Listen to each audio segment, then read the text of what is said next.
बिस्मिल्लाहिर्रहमानिर्रहीम अस्सलामुअलैकुम वरहमतुल्लाहि वबरकातुहू। ਅੱਜ ਦੇ ਵਲੌਗ ਦੇ ਵਿੱਚ ਮੈਂ ਤੁਹਾਡੇ ਨਾਲ ਇੱਕ ਇੰਤਹਾਈ ਦੁਖੀਆ ਕਿਸਮ ਦਾ ਵਾਕਿਆ ਸ਼ੇਅਰ ਕਰਨ ਲੱਗਾ ਕਿ ਇੱਕ ਲੜਕੀ ਨਵੀਂ ਹਜੇ ਜਦੋਂ ਦੁਲਹਨ ਬਣ ਕੇ ਜਾਂਦੀ ਆ ਤੇ 1 ਮਹੀਨੇ ਤੋਂ ਬਾਅਦ ਉਹਦੇ ਸ਼ੌਹਰ ਦੇ ਨਾਲ ਉਹਦੇ ਬੰਦੇ ਦੇ ਨਾਲ ਉਹਦੇ ਇਖਤਲਾਫਾਤ ਸ਼ੁਰੂ ਹੋ ਜਾਂਦੇ ਨੇ ਔਰ ਉਹਦਾ ਬੰਦਾ ਉਹਦੇ ਮੂੰਹ ਦੇ ਉੱਤੇ ਤੇਜ਼ਾਬ ਪਾ ਦਿੰਦਾ ਤੇ ਉਹਦਾ ਮੂੰਹ ਜਿਹੜਾ ਨਾ ਸਾਰੇ ਖਰਾਬ ਹੋ ਜਾਂਦਾ ਔਰ ਇੱਕ ਕੰਨ ਤੇ ਇੱਕ ਅੱਖ ਜਿਹੜੀ ਆ ਇਸ ਵਾਕਿਏ ਦੇ ਵਿੱਚ ਜ਼ਾਇਆ ਹੋ ਜਾਂਦੀ ਆ ਤੇ ਔਰ ਫਿਰ ਡਾਕਟਰ ਕਹਿੰਦੇ ਨੇ ਇਹਦੀ ਜਿਹੜੀ ਸਰਜਰੀ ਹੋਏਗੀ ਔਰ ਜਿਹੜਾ ਇਹਦਾ ਚਿਹਰਾ ਜਿਹੜਾ ਖਰਾਬ ਹੋਇਆ ਉਹਦੇ ਉੱਤੇ 10 ਲੱਖ ਰੁਪਈਆ ਖਰਚਾ ਆਏਗਾ। ਉਹ ਗਰੀਬ ਲੋਕ ਨੇ 10 ਲੱਖ ਰੁਪਈਆ ਉਹ ਕਹਿੰਦੇ ਨੇ ਕਿ ਅਸੀਂ ਕਿੱਥੋਂ ਲਿਆਈਏ, ਕਿੱਦਾਂ ਸਰਜਰੀ ਕਰਾਈਏ ਤੇ ਉਹਦੀ ਸਾਰੀ ਮਾਲੂਮਾਤ ਅੱਜ ਦੀ ਇਸ ਵੀਡੀਓ ਦੇ ਵਿੱਚ ਮੈਂ ਤੁਹਾਡੇ ਨਾਲ ਸ਼ੇਅਰ ਕਰਾਂਗਾ। ਇਸ ਵੀਡੀਓ ਦਾ ਮਕਸਦ ਇਹ ਆ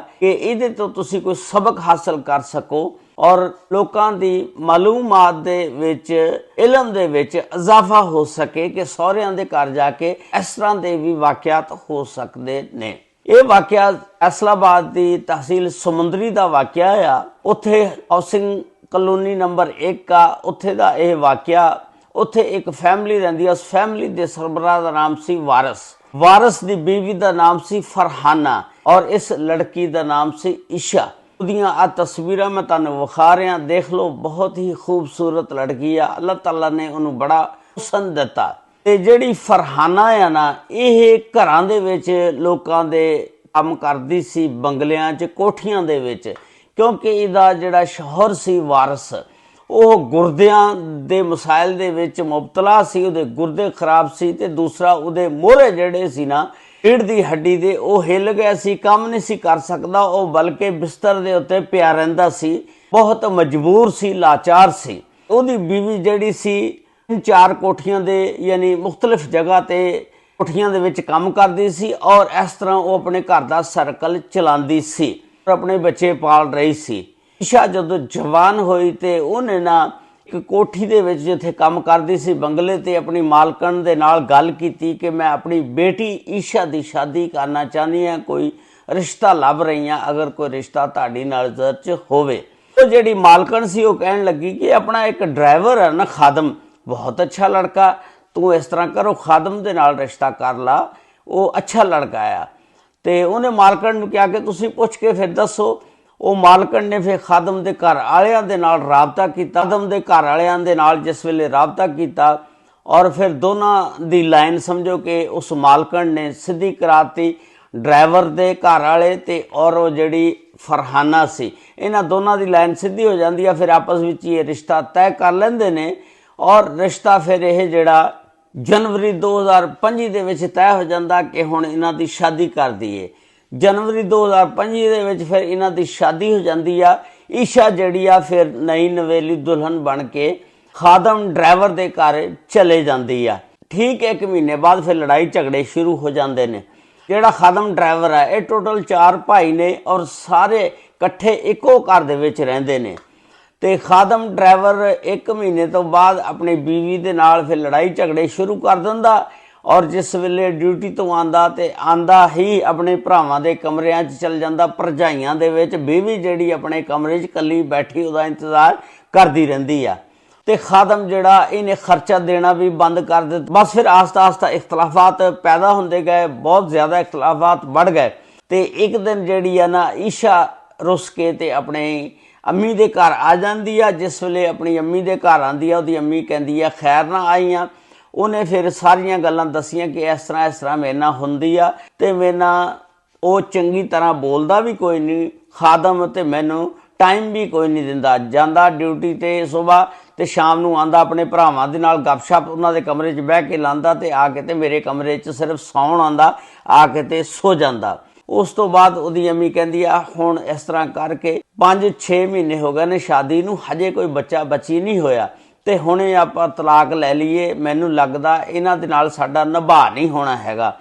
ਤੇ ਉਹ ਫਿਰ ਬੱਚੀ ਨੂੰ ਆਪਣੇ ਘਰ ਵੱਲ ਲੈਂਦੀ ਆ। ਉਸ ਤੋਂ ਬਾਅਦ ਉਹ ਖਾਦਮ ਜਿਹੜਾ ਡਰਾਈਵਰ ਆ ਘਰ ਆਂਦਾ, ਥੋੜ੍ਹੇ ਜਿਹੇ ਦਿਨਾਂ ਬਾਅਦ ਆ ਕੇ ਤੇ ਕਹਿੰਦਾ ਕਿ ਅੰਮੀ ਜਾਨ ਮੈਂ ਇਹਨੂੰ ਲੈਣ ਆਇਆ। ਅੰਮੀ ਕਹਿੰਦੀ ਆ ਕਿ ਤਿੱਤਰ ਹੋ ਇਥੋਂ, ਦੜ ਵੱਟ ਜਾ, ਤੇਰੇ ਨਾਲ ਮੈਂ ਈਸ਼ਾ ਨੂੰ ਨਹੀਂ ਟੋਰਨਾ ਹੈਗਾ, ਤੇਰਾ ਰਵੱਈਆ ਨਹੀਂ ਠੀਕ, ਤੁਹਾਡੇ ਘਰ ਦੇ ਹਾਲਾਤ ਨਹੀਂ ਠੀਕ, ਤੂੰ ਇਸ ਤਰ੍ਹਾਂ ਕਰ ਕਿ ਜਦੋਂ ਤੂੰ ਮਕਾਨ ਕਿਰਾਏ ਤੇ ਲੈ ਲਏਗਾ ਤੇ ਈਸ਼ਾ ਨੂੰ ਲੈ ਜਾਈਂ, ਫਿਰ ਮੈਂ ਟੋਰ ਦਾਂਗੀ, ਇਹਨੂੰ ਅਲੱਗਾ ਰੱਖ, ਇਕੱਠਿਆਂ ਨਹੀਂ ਮੈਂ ਰਹਿਣ ਦੇਣਾ। ਤੇ ਉਨੀ ਦੇਰ ਤੂੰ ਇਸ ਤਰ੍ਹਾਂ ਕਰ, ਇੱਥੇ ਘਰ ਆਂਦਾ ਜਾਂਦਾ ਰਹਿ ਤੇ ਲੀਸ਼ਾ ਨੂੰ ਮਿਲਦਾ ਰਹਿ, ਤੇ ਮੈਂ ਉੱਥੇ ਨਹੀਂ ਟੋਰਨੀ। ਖੈਰ ਇਹ ਵਾਪਸ ਚਲ ਜਾਂਦਾ ਖਾਦਮ, ਜਾ ਕੇ ਆਪਣੇ ਭਰਾਵਾਂ ਨੂੰ ਤੇ ਭਰਜਾਈਆਂ ਨੂੰ ਲੈ ਕੇ ਆਂਦਾ, ਦੁਬਾਰਾ ਆ ਕੇ ਉਹਨਾਂ ਨੂੰ ਕਹਿੰਦਾ ਕਿ ਈਸ਼ਾ ਨੂੰ ਟੋਰ ਦਿਓ। ਈਸ਼ਾ ਦੀ ਅੰਮੀ ਨੇ ਫਿਰ ਇਹੀ ਸਵਾਲ ਅੱਗੇ ਰੱਖਿਆ ਕਿ ਪਹਿਲਾਂ ਤੁਸੀਂ ਮਕਾਨ ਕਿਰਾਏ ਤੇ ਲਓ, ਫਿਰ ਅਸੀਂ ਟੋਰਾਂਗੇ। ਖੈਰ ਉਹ ਫਿਰ ਸੁਲਾਹ ਸਫਾਈ ਦੇ ਨਾਲ ਚੱਲ ਜਾਂਦੇ ਨੇ, ਇਹ ਗੱਲਾਂ ਮੰਨ ਕੇ ਕਿ ਅਸੀਂ ਇੱਕ ਮਕਾਨ ਕਿਰਾਏ ਤੇ ਲੈ ਲੈਂਦੇ ਹਾਂ, ਸਾਨੂੰ 2-4 ਮਹੀਨੇ ਦਿਓ। ਈਸ਼ਾ ਦੀ ਅੰਮੀ ਕਹਿੰਦੀ ਆ ਫਰਹਾਨਾ ਕਿ ਜਿੰਨੀ ਦੇਰ ਤੂੰ ਮਕਾਨ ਕਿਰਾਏ ਤੇ ਨਹੀਂ ਲੈਂਦਾ ਉਨੀ ਦੇਰ ਤੂੰ ਇੱਥੇ ਹੀ ਆ ਜਾ ਤੇ ਈਸ਼ਾ ਇੱਥੇ ਹੀ ਰਵੇਗੀ, ਤੇ ਤੂੰ ਜਦੋਂ ਮਕਾਨ ਦਾ ਬੰਦੋਬਸਤ ਕਰ ਲਏਗਾ ਤੇ ਈਸ਼ਾ ਨੂੰ ਲੈ ਜਾਈਂ।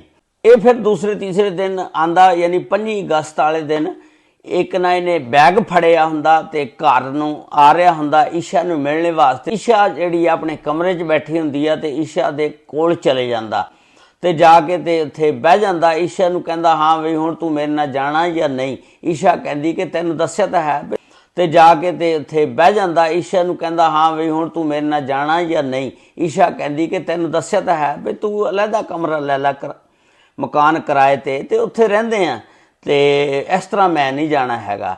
ਅੱਛਾ ਅਗਰ ਤੂੰ ਨਹੀਂ ਜਾਣਾ ਤੇ ਫਿਰ ਤੂੰ ਤਲਾਕ ਵੀ ਕਹਿੰਦੀ ਆ ਲੈਣੀ ਆ। ਉਹ ਕਹਿੰਦੀ ਕਿ ਬਿਲਕੁਲ ਮੈਂ, ਅਗਰ ਤੂੰ ਇਸ ਤਰ੍ਹਾਂ ਨਹੀਂ ਕਰੇਗਾ ਤਾਂ ਮੈਂ ਫਿਰ ਤਲਾਕ ਤਾਂ ਲੈਣੀ ਆ। ਖੈਰ ਉਹ ਫਿਰ ਗੁੱਸੇ 'ਚ ਆ ਜਾਂਦਾ। ਤੇਜ਼ਾਬ ਜਿਹੜਾ ਉਸ ਬੈਗ ਦੇ ਵਿੱਚ ਲੈ ਕੇ ਆਇਆ ਹੁੰਦਾ ਉਹ ਤੇਜ਼ਾਬ ਕੱਢਦਾ ਤੇ ਉਹਦੇ ਮੂੰਹ ਦੇ ਉੱਤੇ ਸੁੱਟ ਦਿੰਦਾ। ਉਹਦੇ ਮੂੰਹ ਦੇ ਉੱਤੇ ਜਿਸ ਵੇਲੇ ਸੁੱਟਦਾ, ਸੁੱਟ ਕੇ ਤੇ ਨੱਸ ਜਾਂਦਾ, ਫਰਾਰ ਹੋ ਜਾਂਦਾ। ਤੇ ਲੀਸ਼ਾ ਜਿਸ ਵੇਲੇ ਉਹਦੇ ਮੂੰਹ ਤੇ ਤੇਜ਼ਾਬ ਪੈਂਦਾ ਚੀਕਾਂ ਮਾਰਦੀ ਆ, ਉਹਦੀ ਅੰਮੀ ਫੌਰਨ ਦੌੜ ਕੇ ਆਉਂਦੀ ਆ, ਦੇਖਦੀ ਆ, ਉਹਨੂੰ ਚੁੱਕਦੀ ਆ ਤੇ ਸਮੁੰਦਰੀ ਤਹਿਸੀਲ ਹਸਪਤਾਲ ਦੇ ਵਿੱਚ ਲੈ ਜਾਂਦੀ ਆ। ਉਹ ਅੱਗੇ ਰੈਫਰ ਅਲਾਈਡ ਹਸਪਤਾਲ ਫੈਸਲਾਬਾਦ ਕਰ ਦਿੰਦੇ ਨੇ ਤੇ ਉੱਥੇ ਫਿਰ ਇਹਦਾ 1 ਮਹੀਨੇ ਤੱਕ ਇਲਾਜ ਮੁਆਲਜਾ ਜਾਰੀ ਰਿਹਾ। ਲੀਸ਼ਾ ਮਰਨੇ ਤੋਂ ਤਾਂ ਬਚ ਗਈ, ਲੇਕਿਨ ਇਸ ਦੇ ਵਿੱਚ ਇਹਦਾ ਇੱਕ ਕੰਨ ਤੇ ਇੱਕ ਅੱਖ ਜਿਹੜੀ ਆ ਉਹ ਜ਼ਾਇਆ ਹੋ ਗਈ ਔਰ ਜ਼ਿੰਦਗੀ ਜਿਹੜੀ ਆ ਬਚ ਗਈ। 1 ਮਹੀਨੇ ਤੋਂ ਬਾਅਦ ਫਿਰ ਉਹ ਘਰ ਆਈ। ਹੁਣ ਉਹ ਦੱਸਦੀਆਂ ਨੇ ਕਿ ਡਾਕਟਰ ਕਹਿੰਦੇ ਨੇ ਇਹਦੀ ਸਰਜਰੀ ਹੋਏਗੀ ਔਰ ਇਸ ਸਰਜਰੀ ਦੇ ਉੱਤੇ 10 ਲੱਖ ਰੁਪਈਆ ਖਰਚਾ ਆਏਗਾ।